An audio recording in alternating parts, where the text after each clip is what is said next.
This video discuss about the thermal properties and temperature. The first part of this video is already uploaded and this is the second part. In this video, first of all, we are going to discuss what the thermal capacity is.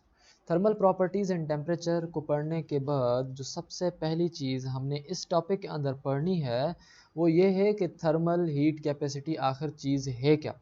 उसके लिए सबसे पहले मैं अगर आपसे पूछूं कि what requires more energy to heat up by 1 degree centigrade, 1 degree centigrade को हीट करने के लिए कितनी एनर्जी रिक्वायर्ड होगी।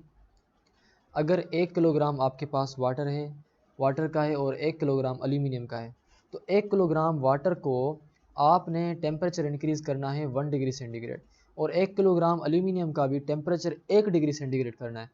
इसको कितनी एनर्जी देनी है? 2000 जॉल्स एनर्जी देनी है 1 किलोग्राम वाटर को, तो ही जाके वो 1 डिग्री सेंटीग्रेड बनेगा। और 900 जॉल्स ऑफ एनर्जी हम देंगे 1 किलोग्राम एल्यूमिनियम को, तो ही जाके उसकी टेम्परेचर 1 डिग्री सेंटीग्रेड होगा। It means thermal heat capacity वो एक किस्म की वो हीट है जो हम दें तो 1 किलोग्राम मैटर की 1 डिग्री सेंटीग्रेड तक टेम्परेचर बढ़े। अब यहाँ हम देखें कि वाटर की जो एनर्जी है, जो थर्मल हीट एनर्जी है, वो एल्यूमिनियम की हीट से 5 टाइम्स ज़्यादा है। मतलब कि वाटर के 1 किलो को 1 डिग्री सेंटीग्रेड राइज करने के लिए टेम्परेचर आपने एल्यूमिनियम से 5 मरतबा ज़्यादा टेम्परेचर देना होगा, 5 मरतबा ज़्यादा हीट देनी होगी। यहाँ हमने 900 जोल दिए, यहाँ हमने 200 जोल दिए, तो तकरीबन 5 टाइम्स ये ज़्यादा होता है। It is all to do with the specific heat capacity of the material. ये सब कुछ इसलिए है क्योंकि स्पेसिफिक हीट कैपेसिटी हर मटेरियल की अलग है। अब आप समझ रहे होंगे कि ये भी 1 किलो है, ये भी 1 किलो है, दोनों का 1 डिग्री सेंटीग्रेड करना है, तो दोनों को हीट हम एक जैसी क्यों नहीं दे रहे? वो इसलिए नहीं दे रहे क्योंकि स्पेसिफिक हीट कैपेसिटी जो है सब मटेरियल्स की अलग अलग है। स्पेसिफिक हीट कैपेसिटी किसी भी सबस्टेंस की is the amount of energy needed to change the temperature of 1 kilogram of the substance by 1 degree centigrade। 1 kilogram का 1 डिग्री सेंटीग्रेड तक टेम्परेचर चेंज किया जाए या 1 डिग्री सेंटीग्रेड तक टेम्परेचर बढ़ाया जाए, तो उसके लिए जितनी एनर्जी रिक्वायर्ड होगी वो एनर्जी आपकी स्पेसिफिक हीट कैपेसिटी है। अगेन मैं आपको समझाता चलूँ कि आपके पास 1 किलोग्राम है, उस 1 किलोग्राम का 1 डिग्री सेंटीग्रेड टेम्परेचर करने के लिए जितनी हीट आपको देनी पड़ेगी वो हीट स्पेसिफिक हीट कैपेसिटी कहलाई जाएगी या थर्मल हीट कैपेसिटी कहलाई जाएगी। अब वाटर की जो स्पेसिफिक हीट कैपेसिटी है वो है 4181 जोल पर किलोग्राम पर डिग्री सेंटीग्रेड। इसका मतलब ये है कि 4181 जोल आप एनर्जी देंगे वाटर के 1 किलोग्राम को, ताकि उसकी इंक्रीज़ हो टेम्परेचर 1 डिग्री सेंटीग्रेड। ऑक्सीजन की स्पेसिफिक हीट कैपेसिटी है, उसको एनर्जी देनी होगी 918 जोल, तब जाके 1 किलोग्राम की 1 डिग्री सेंटीग्रेड टेम्परेचर राइज होगा। लेड जो मटेरियल है प्लम्बम, उसकी स्पेसिफिक हीट कैपेसिटी को हीट को पहुंचने के लिए आपने 128 जोल एनर्जी देनी होगी 1 kilogram 1 degree centigrade 1 kilogram of lead को, तब जाके 1 डिग्री सेंटीग्रेड लीड की बढ़ेगी जब आप उसको 128 हीट देंगे, 128 जोल पर किलोग्राम की हीट देंगे। तो हीट जितनी कितनी दें वही हीट जो है थर्मल हीट कैपेसिटी असल में। वाटर को जो है particularly high specific heat capacity है, making it very useful for storing heat. उसकी जो हीट कैपेसिटी है वो बहुत ज़्यादा बड़ी है, जिसकी वजह से वो हीट को ज़्यादा स्टोर कर सकता है एंड फॉर ट्रांसपोर्टिंग के लिए भी, example in central heating etcetera. Thermal heat capacity की हमारे पास इक्वेशन है कि एनर्जी जो ट्रांसफ़र होती है वो बराबर है मास into specific heat capacity into temperature. जितनी एनर्जी ट्रांसफ़र होगी वो मास की जगह हमने लिखा m, स्पेसिफिक हीट कैपेसिटी की जगह हमने लिखा स्मॉल c, और टेम्परेचर की जगह हमने लिखा चेंज इन टेम्परेचर। जहाँ जो m है वो मास को शो कर रहा है किलोग्राम्स में, और c ज़ाहिर कर रहा है स्पेसिफिक हीट कैपेसिटी इन जोल अपान किलोग्राम इनटू डिग्री सेंटीग्रेड, और चेंज इन टी ज़ाहिर कर रहा है change in temperature in degree centigrade और इन केल्विन। अब ये जो इक्वेशन है, इस इक्वेशन का हमें यहाँ पता चलेगा। यहाँ ये पूछा जा रहा है कि how much energy needs to be transferred, कितनी एनर्जी जो है ट्रांसफ़र करनी चाहिए to raise the temperature of 2 kilogram of water from 20 degree centigrade to 30 degree centigrade. Water का टेम्परेचर हमने 20 डिग्री सेंटीग्रेड से 30 डिग्री सेंटीग्रेड तक बढ़ाना है, जबकि वाटर का मास 2 किलोग्राम है। तो बताएं कि उसको एनर्जी कितनी ट्रांसफ़र होगी। अब इसी इक्वेशन से इसी फार्मूला हमें ये लेना है, energy transferred is equal to mass into specific heat capacity into temperature change in temperature. Mass हमें 2 किलोग्राम मिला हुआ है, हमने वो लिखा।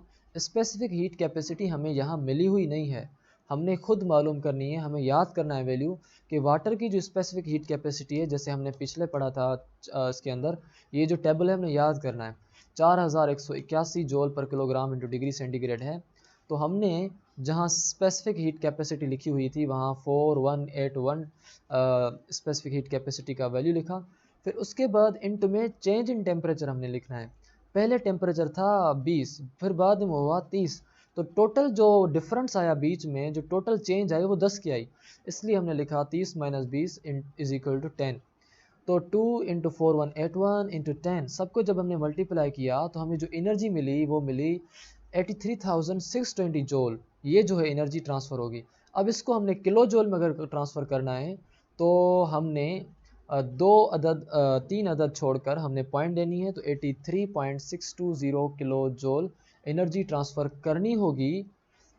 अगर हमने 2 किलोग्राम वाटर को 30 डिग्री सेंटीग्रेड टेम्परेचर तक लाना है तो हमने इतनी एनर्जी देनी होगी। अगेन समझें कि ये जो जवाब आया हमें ये क्या बता रहा है, ये हमें बता रहा है कि अगर पानी का टेम्परेचर 20 हो और पानी का वज़न 2 किलोग्राम हो, 2 किलोग्राम वज़न वाले पानी का जिसका टेम्परेचर 20 हो, उसको 30 करने के लिए हमने जो एनर्जी देनी होगी हीट के फॉर्म में वो 83.62 किलो जूल हीट देनी है अब ताकि ये हो।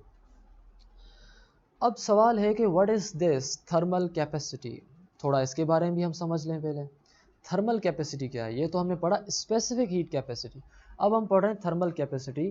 तो जो थर्मल कैपेसिटी है वो बराबर है मास इनटू स्पेसिफिक हीट कैपेसिटी के बराबर होता है। अब ये जो मास इनटू स्पेसिफिक हीट कैपेसिटी के बराबर है, यहाँ एक फ़र्क है कि स्पेसिफिक हीट कैपेसिटी के अंदर हम टेम्परेचर मल्टीप्लाई करते हैं, बल्कि थर्मल कैपेसिटी के अंदर जबकि हम कोई टेम्परेचर मल्टीप्लाई नहीं करते, हम जस्ट मास और सिंपल स्पेसिफिक हीट कैपेसिटी लगाते हैं। सवाल है कि अगर आपके पास 3 किलोग्राम है पानी के केटल के अंदर, तो बताएं कि उसकी थर्मल कैपेसिटी क्या होगी। उसकी थर्मल कैपेसिटी को हम इस तरीके से निकालेंगे कि 3 को मल्टीप्लाई करेंगे हम स्पेसिफिक हीट कैपेसिटी के साथ। अब स्पेसिफिक हीट कैपेसिटी वाटर की हमें याद होनी चाहिए कि 4181 है, यानी कि 4181, ये इसकी जो है स्पेसिफिक हीट कैपेसिटी। इसके साथ हमने मल्टीप्लाई किया तो हमें ये एनर्जी मिली। इसका मतलब ये हुआ कि जो 30 किलोग्राम वाटर की जो स्पेसिफिक हीट कैपेसिटी होगी या जो थर्मल उसकी कैपेसिटी है वो 12,443 जूल पर डिग्री सेंटीग्रेड है। जिसका मतलब यह है कि for every 1 degree centigrade rise in temperature of the water in the kettle 12,443 joule of energy needed to be supplied. अगर 3 किलोग्राम वाटर है, 3 किलोग्राम वाटर की अगर 1 डिग्री सेंटीग्रेड भी आपने चेंज करना है तो 1 डिग्री सेंटीग्रेड चेंज करने के लिए इतनी, फिर दूसरे को इतनी, फिर तीसरे के लिए भी इतनी हमने जो है वो एनर्जी देनी होगी। तो उसके बाद जाके हमारा इसका टेम्परेचर 1 डिग्री सेंटीग्रेड होगा 3 किलोग्राम का। मयरिंग स्पेसिफिक हीट कैपेसिटी को हम अगर मयर करें तो देखें वो हम इस तरीके से देख सकते हैं। एक बीकर है जो कंटेन करता है 0.75 किलोग्राम ऑफ वाटर के उसके अंदर 0.75 किलोग्राम है। जो इमर्जन हीटर है जो हम यहाँ देख सकते हैं, जो इसका अंदर हीटर आ रहा है, इमर्जन जो इसके अंदर हीटर है वो 200 वाट एनर्जी दे रहा है, स्विच्ड 200 वाट का पावर दे रहा है, स्विच्ड ऑन फॉर 200 सेकंड्स, यानी कि 200 वाट वाला जो हीटर है उसको हमने 200 सेकंड्स के लिए चलाया है ताकि बीकर जिसकी 0.75 किलोग्राम वज़न है उसको हम टेम्परेचर दे सकें। और उस पानी का जो टेम्परेचर बढ़ा, ये सब करने के बाद वो 12.5 डिग्री सेंटीग्रेड तक हो गया। अब हमसे पूछा जा रहा है कि आप बताएं कि इसकी स्पेसिफिक हीट कैपेसिटी क्या है। बिल्कुल ईजी है। Energy transferred is equal to power into time. Power हमने कितना दिया जी हीटर के ज़रिए से 200 वाट। 200 हमने पावर की जगह लिखा। 200 वाट हमने पावर कितने सेकंड्स दिया है, कितने मिनट्स दिया, हमने 200 सेकंड्स दिया। हमने टाइम की जगह 200 लिखा। इसका मतलब जो एनर्जी ट्रांसफ़र हुई इसके पास वो 40,000 जूल हुई। अब एनर्जी का तो हमें पता चल गया, लेकिन हमने अभी specific heat capacity of water मालूम करनी है। अब इसका जो मास है वो 0.7 है और उसकी स्पेसिफिक हीट कैपेसिटी हमने उसके साथ mass into specific heat capacity into change in temperature, हम जब तीनों को मल्टीप्लाई करते हैं तो ही हमें स्पेसिफिक हीट कैपेसिटी मिलती है, जैसे आपको फार्मूला पहले पता था। तो मास है 0.75 किलोग्राम, स्पेसिफिक हीट कैपेसिटी है हमारी 441 जो हमने यहाँ पढ़ी थी इस पॉइंट के ऊपर 4181। और उसके बाद हमारे पास है जो है चेंज इन टेम्परेचर आई है, राइज इन टेम्परेचर वो 12.5 है। अब हमने मालूम करनी है सी जैसे हमने मालूम करी तो इस पॉइंट से इस तरफ थी एनर्जी थी वो 40,000 जूल। तो एनर्जी के डाउन में अपान में सब आ जाएंगे, क्योंकि इस पॉइंट पर थी एनर्जी 40,000 जूल। तो 40,000 डिवाइड बाई 0.75 मल्टीप्लाई बाई 12.5, क्योंकि ये सी यहाँ मल्टीप्लाई में है तो यहाँ जाएगी तो सॉरी ये जो 0.75 मल्टीप्लाई में तो इस साइड गया तो डिवाइड में, ये डिवाइड में आ गया। 12.5 है इस साइड गया तो डिवाइड में, तो यहाँ आप देख सकते हैं कि अपान ये डिवाइड में है। जब हम इन सबको मल्टीप्लाई और डिवाइड करेंगे तो हमारे पास स्पेसिफिक हीट कैपेसिटी वाटर की मिलती है 4267 जूल किलोग्राम पर kilogram into degree centigrade. Actual value for the specific heat capacity of water is 4181 joule per kilogram into degree centigrade। ये जो मेथड है ये हमें डिस्क्राइब करता है does not make any allowance for heat loss to the surrounding of the beaker। ये हमें जो सराउंडिंग बीकर की है उसमें कोई भी हीट लॉस को अलो हमें नहीं करते। थर्मल हीट कैपेसिटी के बारे में अब पढ़ते हैं। Using the high specific heat capacity of water central heating system, जो सेंट्रल हीटिंग सिस्टम पहले आया था लेकिन हमने डिस्कस नहीं किया था, लेकिन अभी हम इसके पास कर रहे हैं। Water carries thermal energy from the boiler to the radiators. Water जो है वो एनर्जी कैरी करता है बॉयलर से रेडिएटर्स की तरफ। जो सेंट्रल हीटिंग सिस्टम है water carries thermal energy from the boiler to the radiator, तो ये हमारा एक सेंट्रल हीटिंग सिस्टम है। अब इसके अंदर क्या होता है कि कार के अंदर जो कूलिंग सिस्टम है, कार के अंदर हम जो पानी डालते हैं, water carries unwanted heat energy from the engine to the radiator. जो भी इंजन के अंदर एक्स्ट्रा ज़्यादा हीट होती है वो उस इंजन की हीट को वो जो होता है वो सारा निकाल के बाहर रेडिएटर के पास आता है ताकि इंजन को हम ठंडा रख सकें। अब सवाल है कि लेटेंट हीट आखिर क्या चीज़ है। ये चीज़ हमने पहले डिस्कस की थी कि जब सॉलिड लिक्विड में चेंज होगा तो जो है ये मेल्ट होगा। सॉलिड यानी कि बर्फ़ लिक्विड में यानी पानी में चेंज होगी तो मेल्टिंग कहलाई जाएगी। लिक्विड जब गैस में चेंज हो यानी कि पानी जब एवापोरेट हो तो ये बॉइलिंग होगी या एवापोरेशन होगी। जब उल्टा काम हो, गैस की तरफ से आप लिक्विड की तरफ आएँ, तो जब आपका गैस कन्वर्ट हो जाए लिक्विड में तो फिर वो कंडेंसेशन या कंडेंसिंग कहते हैं। इसी तरह लिक्विड जब कन्वर्ट हो सॉलिड में तो हम फिर उसको फ्रीजिंग कहते हैं। अब ये जो गैस, लिक्विड और सॉलिड हैं इनकी तीन स्टेट्स हैं, सॉलिड, आइस, लिक्विड। ये हमने चीज़ अभी समझनी है। लेटेंट हीट के अंदर ये है कि ये जो आपके पास आइस है ये लेटेंट हीट एनर्जी ले रही है। लेटेंट हीट इस तरह से ले रही है कि आपके पास मसलन इस पॉइंट के ऊपर ये है कि सॉलिड बर्फ़ है आपके पास, जैसे अब उसको हीट कर रहे हैं तो वो आपकी मेल्ट हो रही है। अब मेल्ट तो हो गई, लेकिन इस मेल्ट वाली पॉइंट के ऊपर भी ये एनर्जी ले रही है। अब मेल्ट हो गई बाबा, जान छोड़ो ना, फिर उसके बाद भी एनर्जी क्यों एब्जॉर्ब कर रही है? वो जो एनर्जी मेल्ट होने के बाद भी एब्जॉर्ब कर रही है वो एनर्जी जो है आपकी लेटेंट असल में हीट होती है। तो at this point the ice continues to absorb energy. इस पॉइंट के ऊपर भी जो आइस अपनी एनर्जी एब्जॉर्ब कर रही है but its temperature does not change.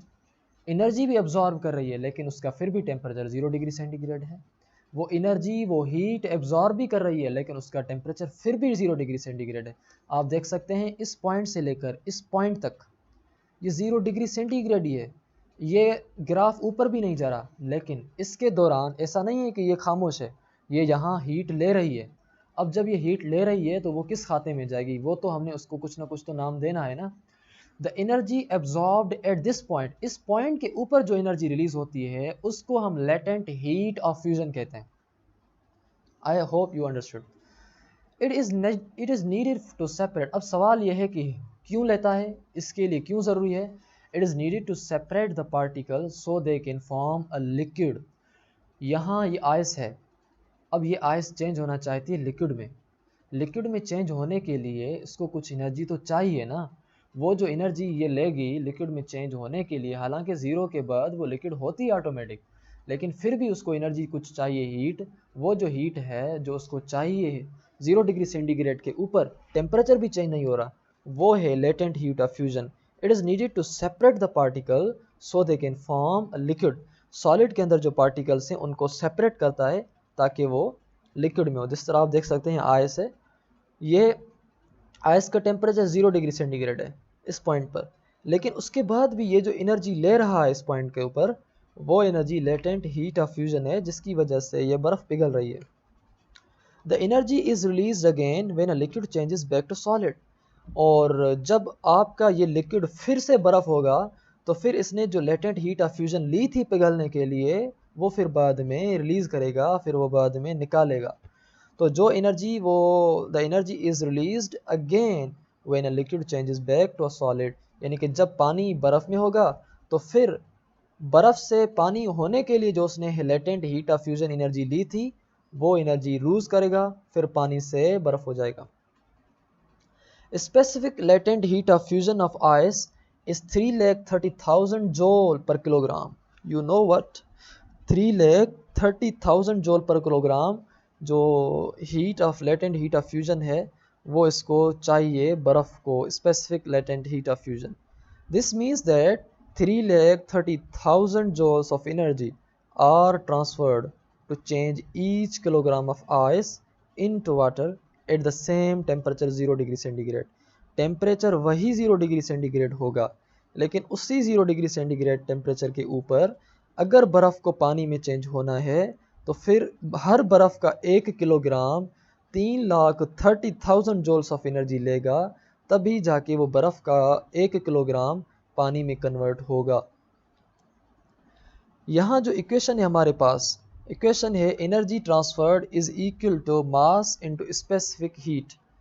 तो mass into specific latent heat, specific latent heat को हम जाहिर करते हैं एल के साथ। मतलब ये हुआ कि energy transferred is equal to m into capital L. Example है कि if 3.5 kilogram of ice is melted at 0 degree centigrade, अगर 3.5 किलोग्राम आइस को आप मेल्ट करते हैं 0 डिग्री सेंटीग्रेड के ऊपर, तो एनर्जी ट्रांसफ़र क्या होगी, वो है के E is equal to M L. E हमने दी 3.5, और जो एल है उसकी आइस की वो परमानेंट है, वो चेंज नहीं होती, वो स्पेसिफिक है, वो कांस्टेंट है। 3,30,000 हमने एल की जगह लिखा।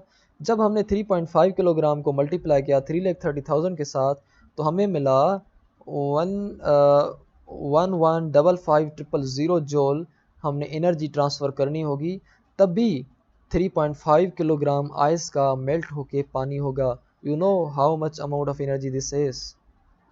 अब लेटेंट हीट का एक और मिसाल भी हम लेते हैं कि फ़र्ज़ करें कि 100 वाट का एक इमर्शन हीटर है, जिसको हम, इस हीटर को हम स्विच करते हैं 300 सेकंड्स, 300 सेकंड्स हम उसको स्विच करते हैं। उसके बाद जो हम वाटर को 100 वाट हम हीटर को एनर्जी देते हैं, तो मास ऑफ वाटर जो हमें कलेक्ट होता है वो है 0.10 किलोग्राम। तो हमने यहाँ E is equal M L के थ्रू हमने फाइंड करना है। हमने फाइंड करनी है एल, यानी कि लेटेंट हीट। तो L is equal to E upon M. E हमें जो एनर्जी मिली हुई है वो हमारे पास हमने कहाँ से निकालनी है, वो पावर से निकालनी है। पावर का फार्मूला है एनर्जी अपान टाइम, तो इस हिसाब से एनर्जी का फार्मूला हो जाएगा पावर इनटू टाइम, क्योंकि एनर्जी यहाँ ही पड़ी रहेगी, जो टाइम है वो डिवाइड में इस साइड गया तो मल्टीप्लाई हो जाएगा टाइम के साथ। तो energy is equal to power into time हो जाएगा। सबसे पहले तो हमें एनर्जी मिली हुई नहीं है ना बाबा, तो पहले हम एनर्जी मालूम कर लें। Energy is equal to 100। 100 क्या है? 100 है power. Energy is equal to power 100 into time 300। तो E is equal to 100 power है, m नहीं है ये 100 पावर है, ये 300 आपका टाइम है। पहले हम एनर्जी में इसको कन्वर्ट कर रहे हैं। फिर उसके बाद जो हमें एनर्जी मिली वो है 30,000 जूल। अब हमने इसकी लेटेंट मालूम करनी है, जो हमारा असल मकसद है। L is equal to E/m। L हमें मिली हुई नहीं है, E हमें मिली हुई है जो कि 30,000 जूल है, अभी हमें मालूम की। और जो m है, जो मास है, वो 0.10 किलोग्राम है। तो इसका मतलब ये हुआ कि इसको भी 3 लाख जो है वो 3 lakh joule per kilogram latent heat इसकी होगी जब 0.1 किलोग्राम होगा और वहाँ आपकी एनर्जी 30,000 जूल होगी। तो only an approximate figure for L as no allowance made for heat loss to the surrounding. अब ये जो हमने एल का वैल्यू लिया है, ये एल का वैल्यू हमने तब लिया है जब एनर्जी किसी भी किस्म की कोई ज़ाया नहीं हुई है। अगर ज़ाया हो जाएगी तो फिर तो ज़ाहिरी बात है लेटेंट भी कम आ जाएगी, लेकिन एनर्जी उतनी ही है जितनी शुरू में थी। अब है latent heat of vaporisation. Latent heat of vaporisation में आपको पता है कि वाटर जो है वो 100 डिग्री सेंटीग्रेड के ऊपर बॉयल होता है। ये चीज़ हमने पिछले वीडियो के अंदर डिटेल से डिस्कस की थी, वाटर की temperature 0 degree centigrade, 100 degree centigrade. तो आई होप अगर आपने नहीं देखा then must do listen it, must watch it. तो वाटर जो है वो बॉयल होता है 100 डिग्री सेंटीग्रेड के ऊपर, और उसके बाद वो स्टीम को प्रोड्यूस करता है। In the kettle, if the kettle is not switched off, अगर आप केटल को स्विच ऑफ नहीं करते, more thermal energy is absorbed by the water. तो फिर क्या होगा कि जो थर्मल एनर्जी वाटर एब्जॉर्ब करेगा वो ज़्यादा होगा, क्योंकि ये केटल को हीट मिल रही है जिसकी वजह से उसको एनर्जी वो एब्जॉर्ब कर रहा है, प्रोड्यूसिंग मोर स्टीम एट 100 डिग्री सेंटीग्रेड। एक चीज़ आप याद कर लें, पानी को आप आग या फायर या हीट कितनी भी दें, जब भी वाटर एवापोरेट होगा या बॉयल होगा, उस पॉइंट के ऊपर वाटर का जो टेम्परेचर होगा वो 100 ही होगा। ऐसे ना समझें कि वाटर बॉयल हो रहा है, वाटर एवापोरेट हो रहा है, अब इसका टेम्परेचर 150 हो चुका होगा। अगर वाटर बॉयल हो रहा है तो भले 2 दिन से ही क्यों वाटर बॉयल ना हो रहा हो, अगर वाटर एवापोरेट हो रहा है, स्टीम प्रोड्यूस कर रहा है, तो इट मीन्स वो स्टीम 100 डिग्री सेंटीग्रेड के ही ऊपर प्रोड्यूस कर रहा है। अब the energy absorbed by the water is called the latent heat of vaporisation.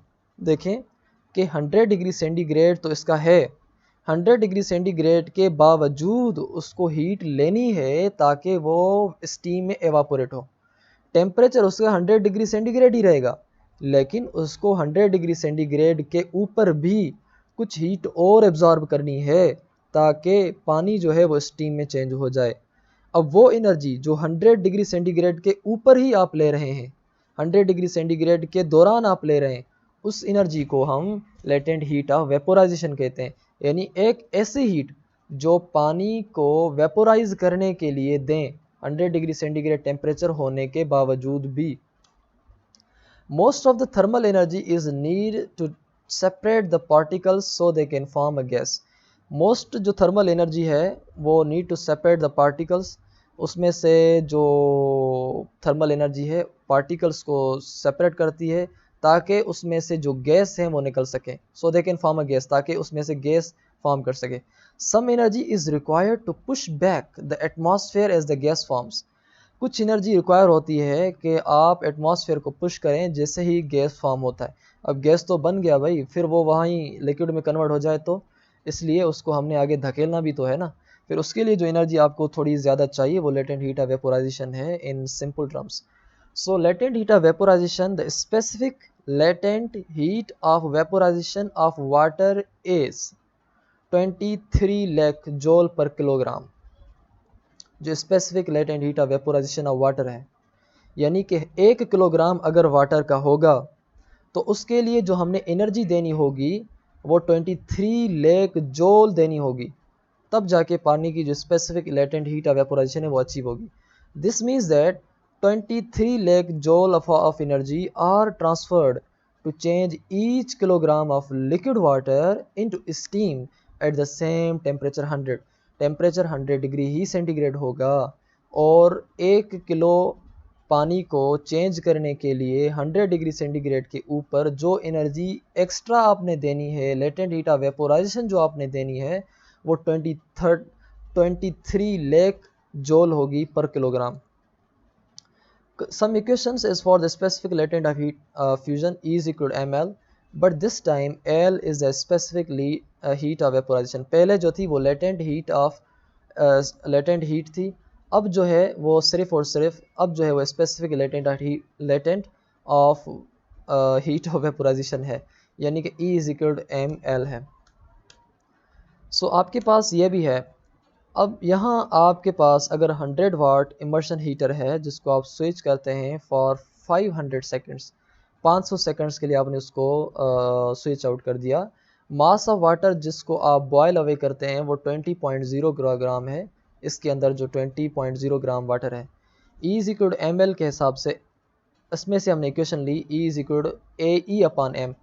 E is equal to E upon M तो हो गया, मगर हमने यहाँ E मिली हुई नहीं है, यहाँ हमें एनर्जी मिली हुई नहीं है. एनर्जी का फार्मूला आप यहाँ देख सकते हैं, वो है energy is equal to power into time. लेकिन हमें यहाँ पावर मिला हुआ है. फॉर्चुनेटली हमने पावर लिखा पावर की जगह और 500 लिखा 500 टाइम की जगह. तो ये है ई एनर्जी पावर इनटू टाइम. ये पावर 100 ये टाइम है, ये एम या ये एल नहीं है. ये जो 100 है ये पावर है, ये जो 500 है ये टाइम है. इन दोनों को जब हमने मल्टीप्लाई किया तो हमें जो एनर्जी मिली वो 50,000 जूल है. तो ये 50,000 जूल हमें एनर्जी मिली है. अब हमने इसकी मदद से हमने मालूम करनी है लेटेंट हीट ऑफ वेपोराइजेशन. तो latent heat of vaporisation L is equal to E upon M. E जो है 50,000 है, M जो है 0.02 है. जब हमने इनको मल्टीप्लाई डिवाइड किया तो हमें मिला 25,000,000 जूल पर किलोग्राम, यानी कि इतना जूल एनर्जी हमने देनी होगी हर किलोग्राम को, तब जाके 20 ग्राम की लेटेंट हीट ऑफ वेपोराइजेशन की पॉइंट पहुंचेगी. In the next video, we will discuss about the thermal process, convection current, warm air rising, thermal exchange like is the conduction, convection, radiation, conductors and the insulators, and why when we touch the hand to the metal our hand get cold. So all these reasons will be discussed in this video later, inshallah.